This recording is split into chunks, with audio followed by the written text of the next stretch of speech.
Buen día, hoy vamos a ver parénquima, colénquima y esclerénquima.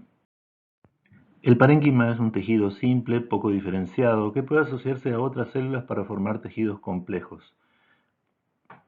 En su ubicación tenemos que lo encontramos normalmente en la corteza, lo que llamamos corteza anatómica en el tallo, no hay que confundir con la corteza de uso común, el término de uso común, en la médula del tallo y la raíz, en el mesófilo de las hojas, es muy importante, y asociado a tejidos vasculares.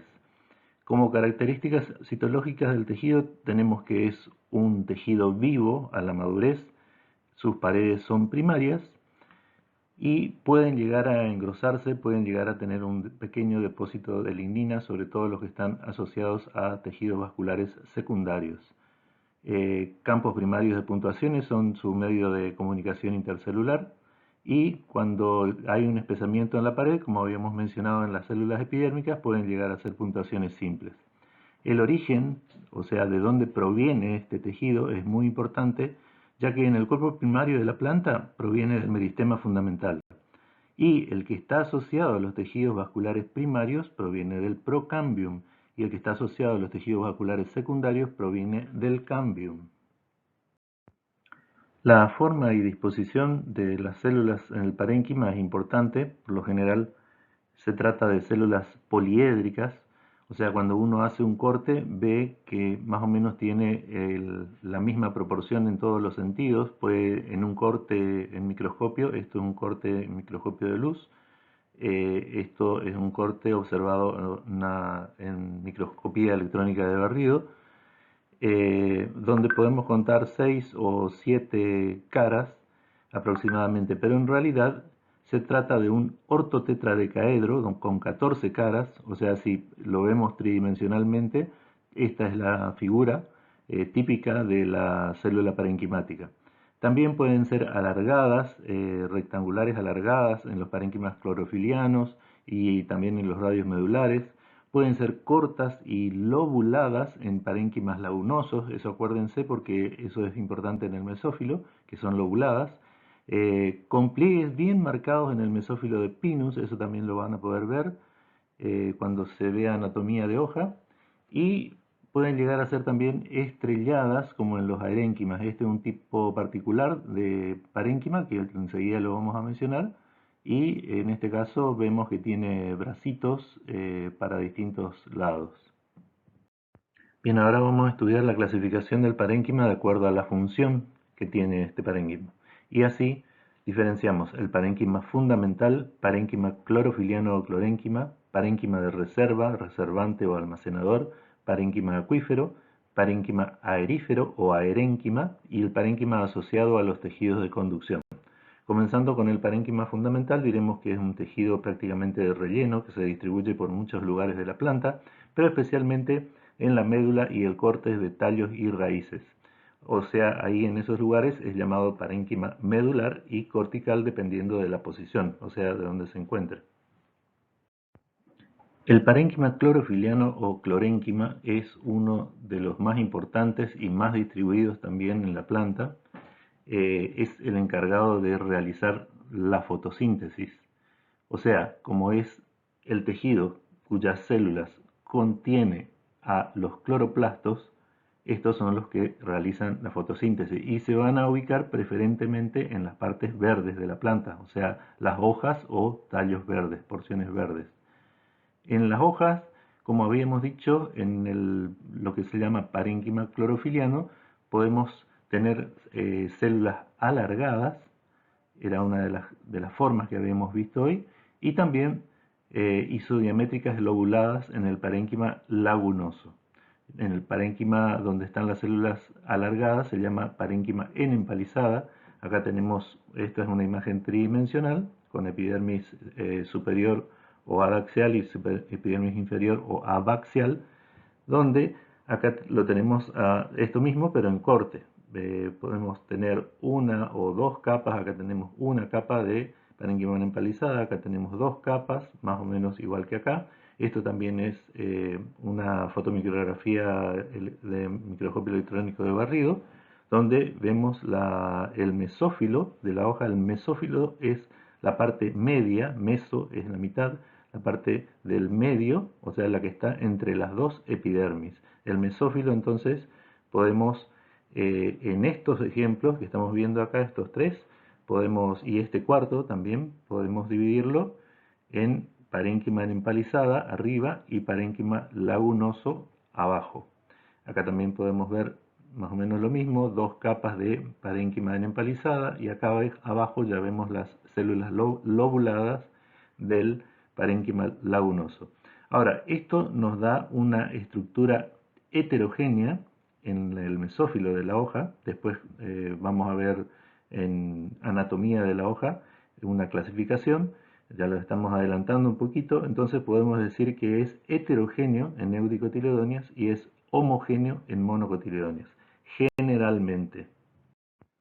El parénquima de reserva, reservante o almacenador es entonces el que va a almacenar sustancias de reserva en distintas partes de la célula, ya sea en vacuolas, en plástidos o las paredes celulares también. Por lo general se encuentra en raíces engrosadas, por ejemplo la zanahoria, algunas remolachas, en los tallos subterráneos, por ejemplo el tubérculo de la papa, todos los rizomas, en todas las semillas prácticamente, también en todos los frutos, ya sean estos carnosos o secos. Muchas veces también lo podemos encontrar en la médula y en partes profundas del corte en tallos aéreos. Ahora, ¿cuáles son las sustancias que se almacenan? Por ejemplo, el más importante, el derivado directo de la fotosíntesis, es el almidón, azúcar, distintos tipos de azúcar que van a formar el almidón. Este almidón se almacena en amiloplastos, o sea, un plastidio específico para almacenamiento del almidón. Los polisacáridos no celulósicos por lo general se almacenan en las paredes celulares, suelen ser muy duros cuando se deshidratan. También podemos encontrar lípidos. Los lípidos también se almacenan por lo general en un plástido especializado llamado el laioplasto. Las proteínas por lo general están disueltas en el jugo celular, aunque también podemos encontrar algunas en los llamados proteinoplastos. Y los glúcidos hidrosolubles también los encontramos disueltos en el jugo celular, por ejemplo la inulina. El parénquima acuífero es un tejido de reserva de agua que lo encontramos principalmente en hojas de plantas suculentas, hojas y tallos de plantas suculentas, por ejemplo en algunas cactáceas o también en las hojas de aloe. Son característicos de plantas xerófitas. ¿Por qué? Porque su función es justamente la de almacenar agua. Para eso, en sus vacuolas, esto son fotografías de justamente de cortes de cladodios de opuntia, una cactácea. En sus vacuolas tenemos la presencia de gran cantidad de mucílagos. Ese mucílago también puede estar en el citoplasma o en las paredes de las células, y su función es justamente retener el agua, absorberla con mayor cantidad, una mayor cantidad de agua, y retenerlas dentro de la célula para ser usada cuando la planta lo necesite.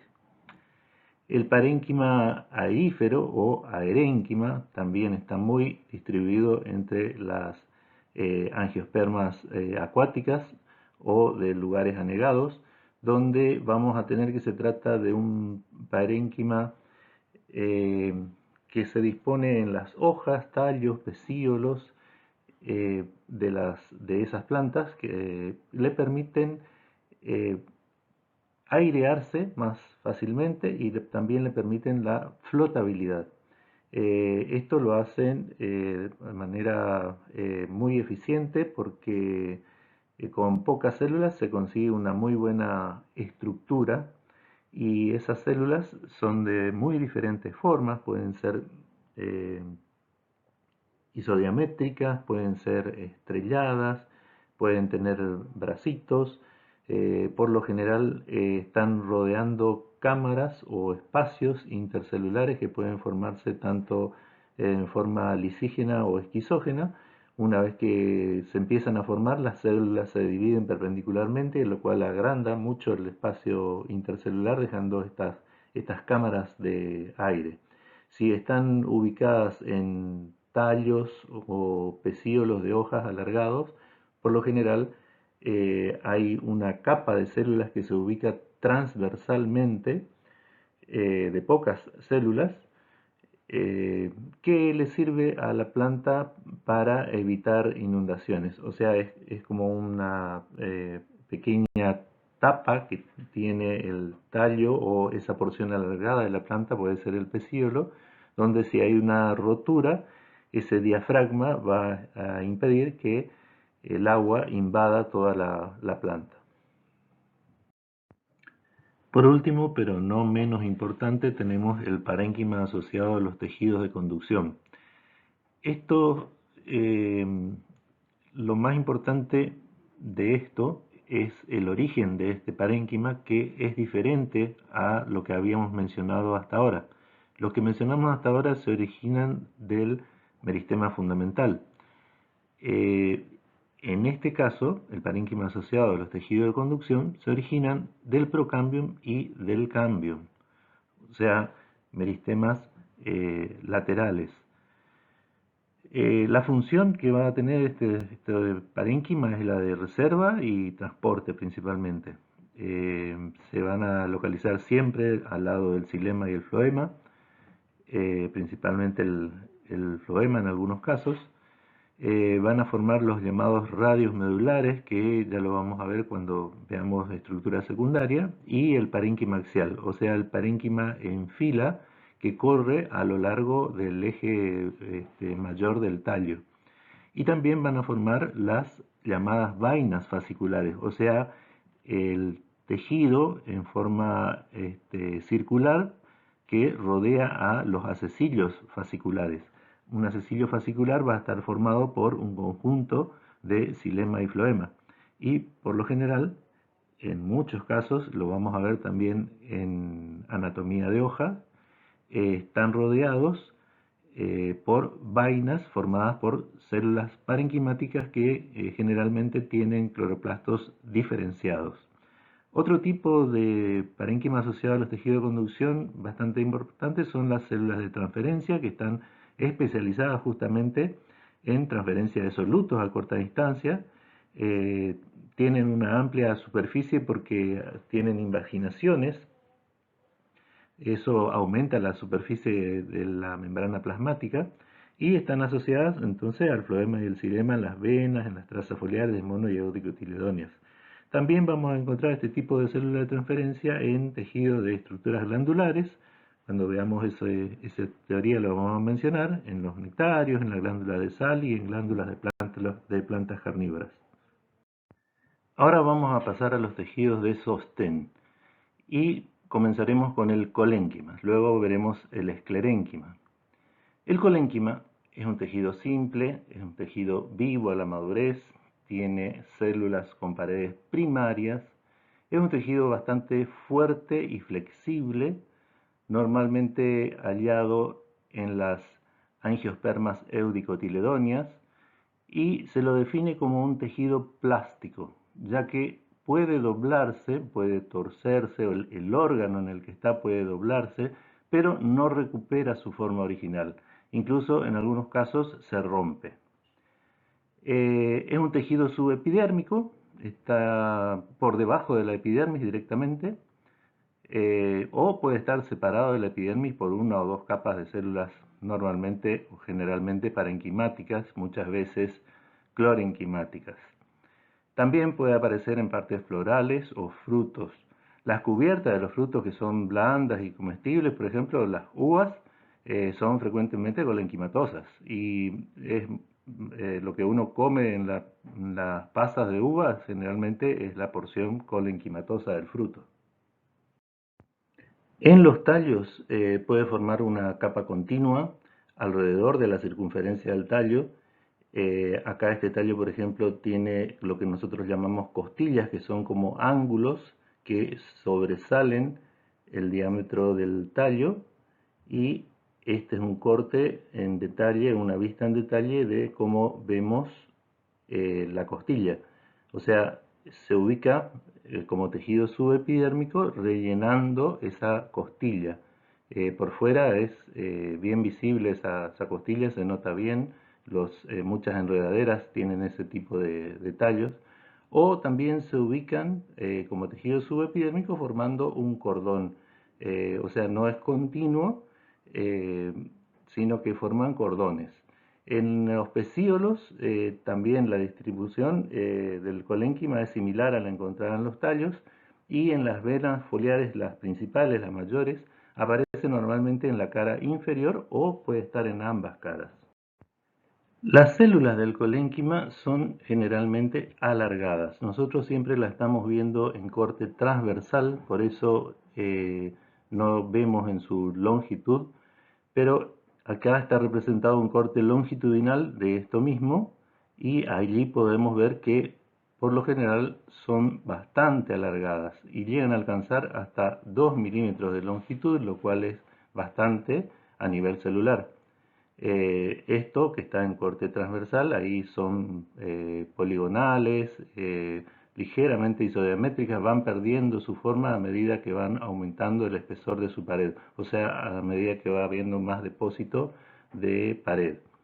Eh, Como dijimos, son células vivas, tienen un protoplasto bien vacuolado, pueden presentar cloroplastos, sobre todo si están en posición subepidérmica, y también depósitos como taninos. Pueden desdiferenciarse, o sea, tienen la capacidad de desdiferenciación, eso ya lo vimos en teorías anteriores. Dijimos que la célula tiene que estar viva y tener núcleo. Ese requisito lo cumple el colénquima. Y se desdiferencian normalmente para pasar a la estructura secundaria formando el felógeno, que es uno de los meristemas laterales de aparición secundaria o en crecimiento secundario. O también puede desdiferenciarse para cicatrizar lesiones. Como está cerca de la superficie, es un tejido apto para ese tipo de cosas, para cicatrización. También, como dijimos, presentan paredes primarias engrosadas desigualmente, lucen bien brillantes o nacaradas cuando uno recién hace el corte del tejido y lo pone con safranina. Eh, es un rosado bastante intenso. eh, Además de tener celulosa, tiene grandes cantidades de pectina y hemicelulosa. Eso es lo que lo hace de ese aspecto. Y el engrosamiento, como dijimos, esto es una característica, el engrosamiento de las paredes celulares está distribuido desigualmente. Eso lo tienen que tener en cuenta para cuando veamos esclerénquima, que allí la distribución es igual en todo sentido. Acá la distribución del engrosamiento, o sea que a medida que se va depositando capas para engrosar la pared y se va reduciendo el lumen, lo hace de manera desigual. La clasificación del colénquima en diferentes tipos se basa en la distribución del engrosamiento de la pared, o sea, cómo se va depositando las capas de celulosa en esa pared primaria. Dijimos que el depósito siempre es desde adentro, por lo cual se va reduciendo el lumen celular. Y el primero que tenemos es el colénquima angular. Fíjense ustedes que en este caso no dejan espacios intercelulares, no hay espacios intercelulares, solamente lo que se ve como un círculo es el lumen de cada célula, todo lo demás es pared. Acá está en el esquema, y así lo tienen que hacer después de ustedes el esquema en el práctico. Tienen que dibujar la célula con una línea y después un espesamiento interno. Y ese espesamiento interno siempre va a ser mayor en los ángulos, ¿sí? Es bastante más fácil dibujar células hexagonales porque encaja bien como un panal de abejas, y después dibujar los espesamientos en los ángulos. Por eso se llama colénquima angular. Debido a eso, el lumen tiene forma circular y no forma hexagonal como si lo tiene la pared más externa o la parte más externa de la pared celular. Después tenemos el colénquima lamelar o laminar, donde los engrosamientos se producen en las paredes tangenciales externas e internas, ¿sí? Estas son las paredes radiales, ¿sí? Estas son las paredes tangenciales, ¿sí? O sea, paralelas a la superficie del órgano. Acá entonces tenemos engrosamiento de paredes tangenciales, tanto externas como internas. Acá lo podemos ver, fíjense que las paredes radiales acá son mucho más finitas que en el esquema, pero las paredes tangenciales internas y externas están bien engrosadas.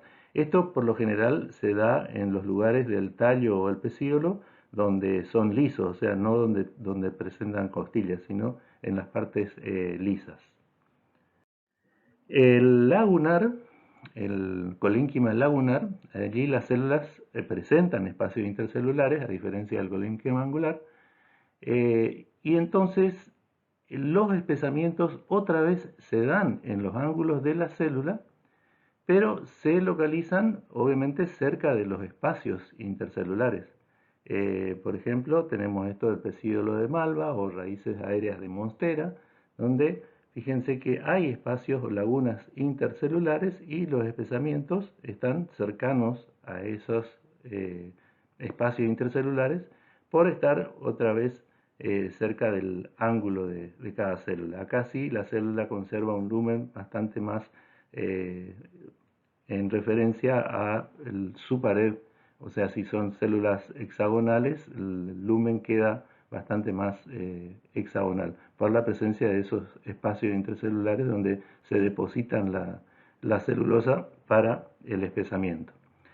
Después tenemos por último el colénquima anular. Este es un colénquima un poco más difícil porque no todos los anatomistas están de acuerdo con que existen. Hay algunos anatomistas que sí lo aceptan, algunos lo describió y hay otros que no están de acuerdo.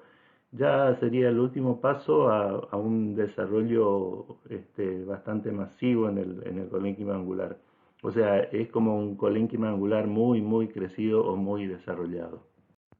Bien, ahora llegamos al esclerénquima, que es el tejido de sostén más fuerte y más duro que hay.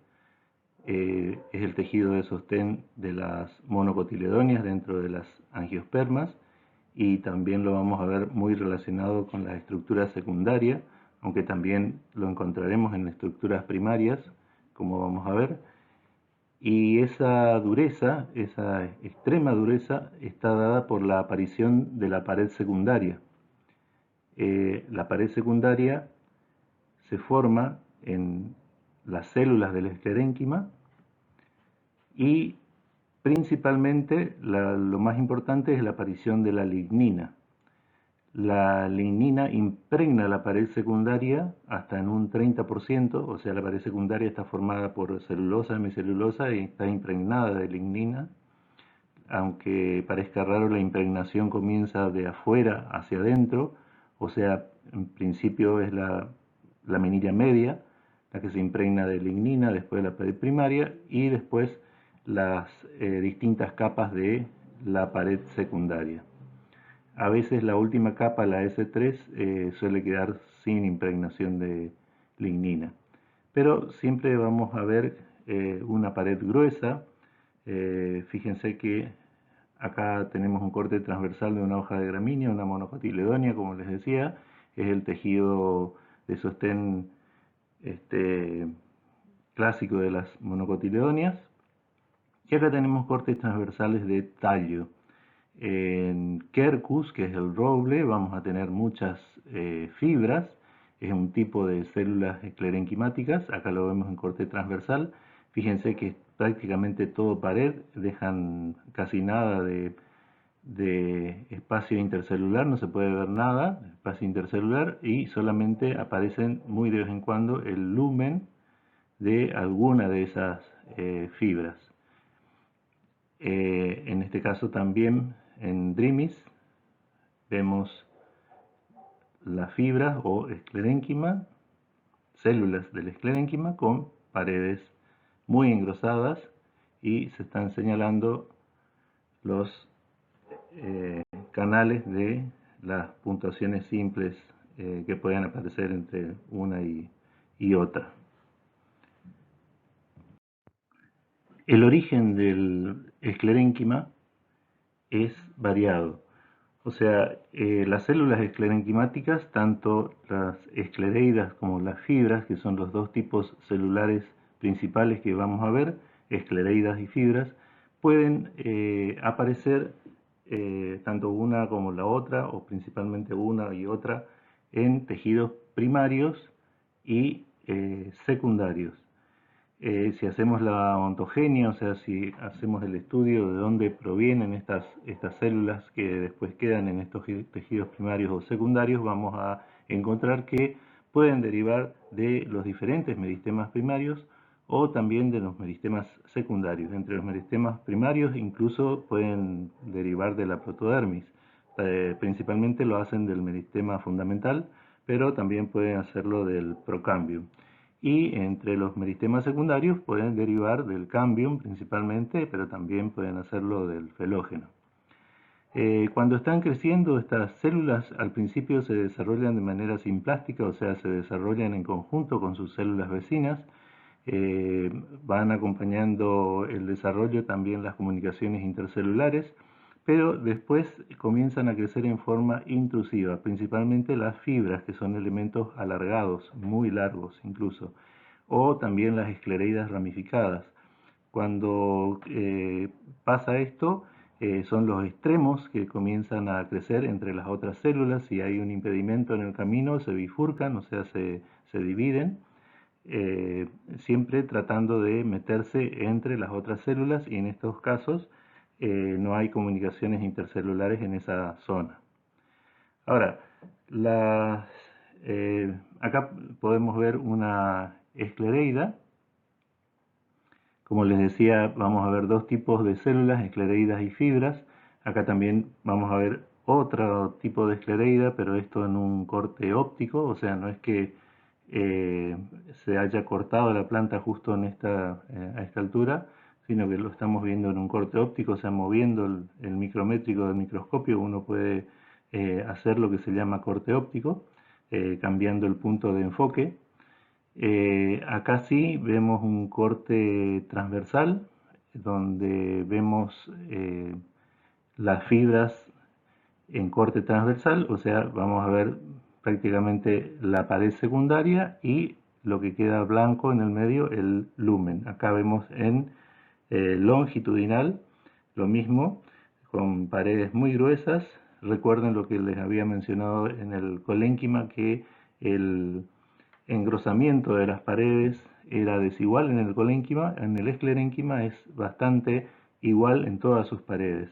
Esto también se puede ver longitudinalmente en una fibra. O sea, el espesor de la pared es bastante similar a todo lo largo, dejando un lumen muy pequeño, en estos casos como habíamos visto en Quercus.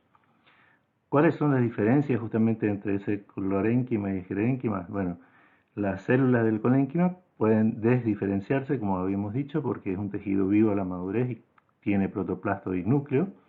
Las células del esclerénquima son indiferenciables porque normalmente pierde su protoplasto a la madurez, aunque lo conserve no pueden desdiferenciarse porque es un tejido muerto a la madurez y tiene pared secundaria que es rígida. La pared entonces en el colénquima va a ser una pared primaria, flexible, plástica, era definida como plástica porque se podía torcer, pero no podía recuperar su forma. Y en el caso del esclerénquima, la pared es secundaria, está lignificada como habíamos mencionado, y se la define como una célula elástica, o sea, el órgano donde se encuentran las fibras principalmente, es un órgano elástico, o sea que puede torcerse, puede doblarse y va a volver a su forma original. Acá el protoplasto, entonces, como habíamos dicho en el colénquima, está activo, son células vivas, el tejido vivo a la madurez, y en el esclerénquima muere a la madurez. Vamos a empezar entonces con las esclereidas. También vamos a ver una forma de clasificación de las esclereidas. Las esclereidas, como habíamos dicho, son un tipo de células del esclerénquima que son células cortas, siempre van a ser más cortas que las fibras, el otro tipo celular que vamos a ver enseguida. A pesar de que pueden tener ramificaciones, no siempre van a ser células isodiamétricas o cortas en algún sentido, ya sea longitudinal o transversal. Siempre van a tener una pared muy ancha, un lumen pequeño, muchas, como dijimos, se ramifican, pueden encontrarse tanto en tejido primario como en tejido secundario, y van a formar la pared de los carozos, de las drupas y la cubierta seminal en muchos casos, que resultan extremadamente duros justamente por la aparición de esas esclereidas en esas cubiertas. Eh, Recuerden cuando vimos drupas que decíamos que el carozo es leñoso, era por la presencia de esclereidas.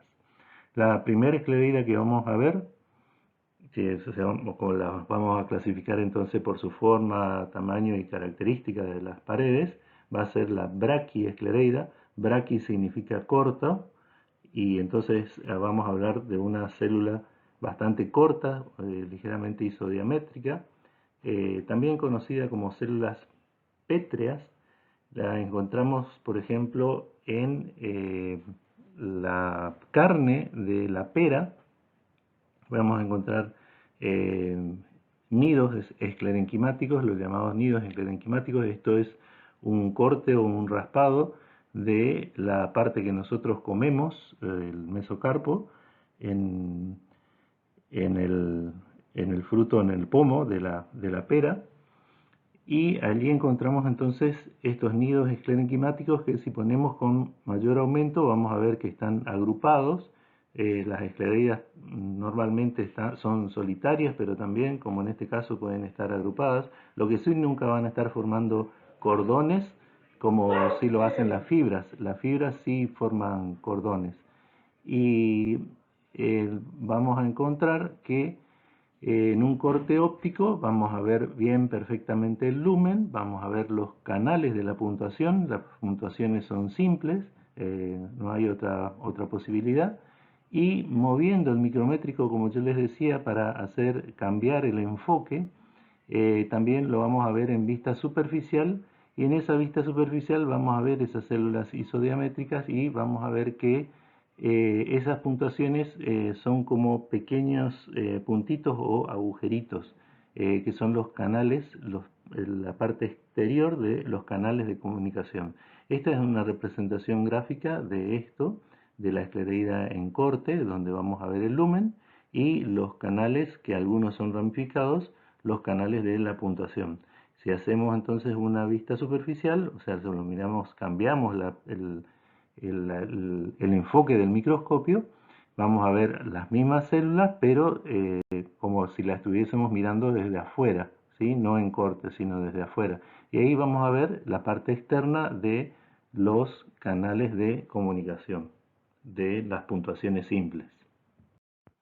Otro tipo de esclereida que vamos a ver son las macroesclereidas, que son alargadas en forma de varillas, y estas están localizadas en la capa epidérmica de las cubiertas seminales de las semillas. Hoy habíamos dicho que las podríamos encontrar en el carozo o en la cubierta seminal de muchas semillas, sobre todo las que son más duras, están así repletas de macroesclereidas.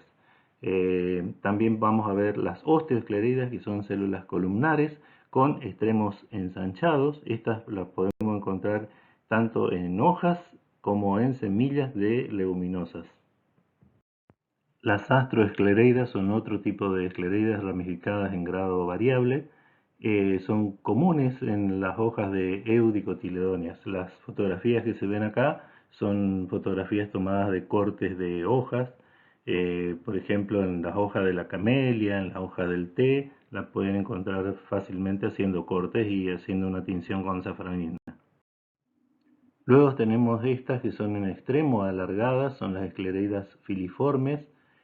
alargadas y delgadas, tanto que se pueden llegar a confundir con una fibra. Eso es lo que decíamos, que hay muchas formas intermedias que son difíciles de clasificar, pero estas se las llama esclereidas filiformes y se las puede encontrar en las hojas de olivo, por ejemplo. Y por último tenemos las tricoesclereidas. Trico significa pelos. Son como pelos pero con ramas que se extienden hacia los espacios intercelulares. Por ejemplo, podemos encontrarla en los géneros Victoria o Monstera. Bien, ahora vamos a hablar de las fibras, que son el otro tipo celular dentro del esclerénquima.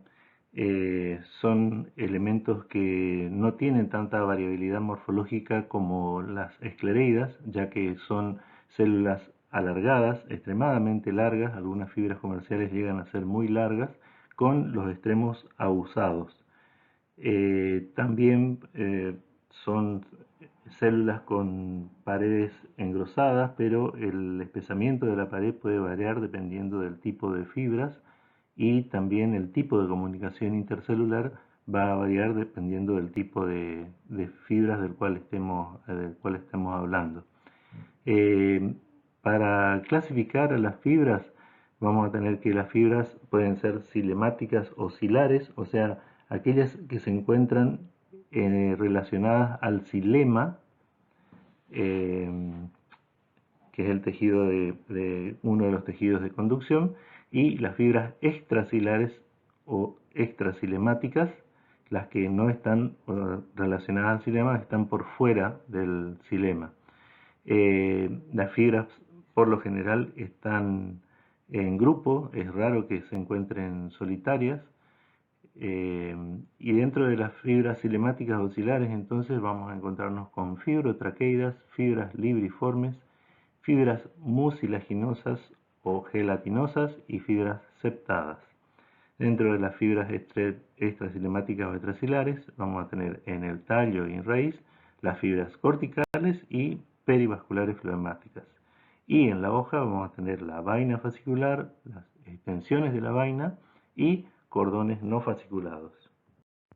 Las fibrotraqueidas entonces poseen paredes más gruesas que las traqueidas y puntuaciones areoladas con cámaras muy pequeñas y canal de la puntuación desarrollado. Acá tendríamos una traqueida y estas serían tres niveles o tres tipos diferentes que podemos encontrar de fibrotraqueidas. Luego ya tenemos las fibras libriformes, que presentan paredes muy gruesas y puntuaciones simples con canal de la puntuación cilíndrico o infundibuliforme, o sea, en forma de embudo aplanado. Eso da una figura característica a las fibras libriformes cuando se las mira al microscopio. Los cambios ocurridos entonces en la evolución desde la traqueida a la fibra libriforme sería el aumento del espesor de las paredes. La traqueida tendría un espesor de pared mucho menor que las fibrotraqueidas. La reducción del número y tipo de puntuación. Acá en las traqueidas vamos a tener puntuaciones areoladas típicas. Acá ya las cámaras son pequeñas y el canal de la puntuación está desarrollado. Y en la fibra libriforme la puntuación va a ser simple. Y también hay una disminución de la longitud. De nuevo acá tenemos entonces las traqueidas con puntuaciones areoladas. Acá podemos ver con mayor detalle y cómo sería la puntuación areolada de esta célula. En B y C tenemos distintos tipos de fibrotraqueidas y en la D ya tenemos la fibra libriforme. La B y C, fíjense, la cámara está reducida y el canal está desarrollado, y en las fibras libriformes es una puntuación simple pero infundibuliforme. Las fibras mucilaginosas o gelatinosas están presentes en el leño y también pueden estar en el floema, principalmente en familias con predominio de hojas compuestas como las leguminosas o fabaceae, las meliaceae, anacardiaceae. O sea, a pesar de estar clasificadas como fibras cilares, también las podemos encontrar en el floema, igual que las que vamos a nombrar enseguida. También se las puede encontrar en el leño de tensión de las euticotiledonias. Estas células están caracterizadas porque la pared secundaria posee una gran cantidad de alfa-celulosa y es pobre en lignina. La capa más interna, llamada capa G, es una capa que absorbe, es porosa y absorbe mucha agua y puede hincharse y ocupar todo el lumen celular. Las fibras septadas, como dijimos anteriormente, también están clasificadas como fibras cilares, pero se las puede encontrar también en el floema, o sea, el otro tejido de conducción fuera del leño. Como característica muy llamativa, estas células desarrollan paredes transversales después de terminar su crecimiento. Son paredes muy delgadas que atraviesan de un lado al otro la pared. Por eso se le da el nombre de fibras septadas o tabicadas. Y otra característica muy interesante es que presentan el protoplasma vivo. O sea que dentro del esclerénquima, como habíamos dicho al principio, podemos tener células que conservan su protoplasma vivo y este es el caso. Son fibras que principalmente su función es la de almacenamiento. Entonces, como contenido pueden tener almidón, aceites, resinas o cristales de carbonato y oxalato de calcio.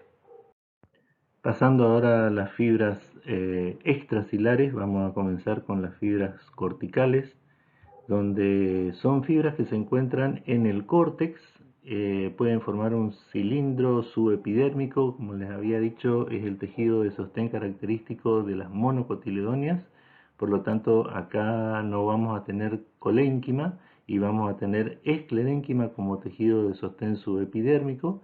Puede estar alternado con grupos de células parenquimáticas, clorenquimáticas. También esas fibras corticales pueden estar a mayor profundidad, como se puede ver en esta gramínea o poace, o también pueden formar cordones como hacen en las palmeras. Luego tenemos las fibras perivasculares o pericíclicas, que están localizadas en la periferia del cilindro vascular, dentro de la capa más interna del córtex. Se presentan en algunas plantas trepadoras, como por ejemplo Aristoloquia, la que se la conoce como flor del patito, o cucurbita, en una especie de cucurbita que son especies de zapallos. Después tenemos las fibras floemáticas que están asociadas al floema primario o secundario, como por ejemplo en Vides pilosa, que es el amor seco. Por último, dentro de las fibras extracilares vamos a hablar de las fibras de las hojas y entonces vamos a remitirnos a las monocotiledonias, que como les había dicho, la esclerénquima es prácticamente el único tejido de sostén que podemos encontrar en las monocotiledonias. Las fibras, entonces, en las hojas pueden estar localizadas en distintas formas.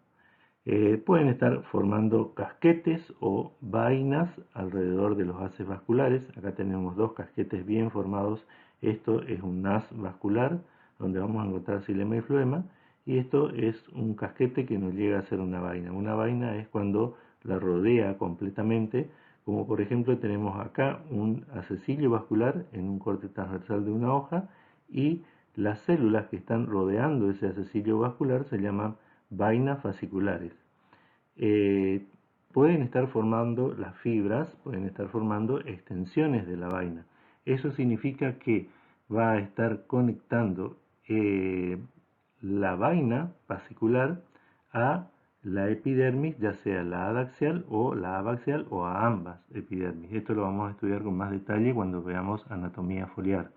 Y por último también pueden estar formando cordones subepidérmicos o subepidérmicos o más profundos en la hoja, pero que no están asociados a los haces vasculares, sino que son independientes. Esto también son muy importantes en las fibras comerciales.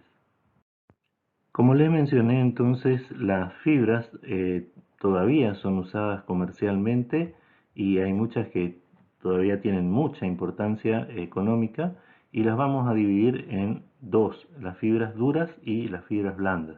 Las fibras duras son aquellas que provienen de monocotiledóneas y las fibras blandas de eudicotiledóneas. Vamos a ver solamente dos ejemplos de fibras duras.